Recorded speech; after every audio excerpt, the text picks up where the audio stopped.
ახალი წიგნები ხელმოჩარის ფსიქიატრიულ კლინიკას საზღვაო აკადემიის სტუდენტებმა ერთ-ერთი საგნის დემოკრატია და მოქალაქეობის პროექტის ფარგლებში ხელმოჩარის ფსიქიატრიული სავადმყოფოს პაციენტებს საქართველოს ეროვნული ბიბლიოთეკის ხარდაჭერით საკითხავი ლიტერატურა გადასცეს.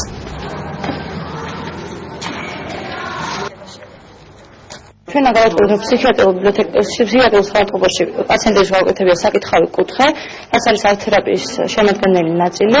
ჩვენ დავყავთ ბატონ გიორგი კეკელიძეს ეროვნული ბიბლიოთეკის დირექტორს, რომლის დახმარებითაც შევაგროვეთ წიგნების გარკვეული რაოდენობა და მოვიტანეთ დღეს ფსიქიატრიულ საავადმყოფოში. მე ვფიქრობ, რომ სხვადასხვა ტიპის ინიციატივები არა მხოლოდ ვთქვათ თვალსაზრისით სასიამოვნოა, არამედ სასურველიც კი არა, არამედ საჭიროც არის და აუცილებელიც და ჩვენ ვფიქრობთ, რომ გავაგრძელოთ ამ მიმართულებით მუშაობა. ძალიან კარგი ინიციატივაა და მე ვფიქრობ, რომ ეს გადამდები უნდა იყოს ყველასთვის და მოხალული იქნებით, თუ ეს ძალიან უფრო ფართო მასშტაბს მიიღებს.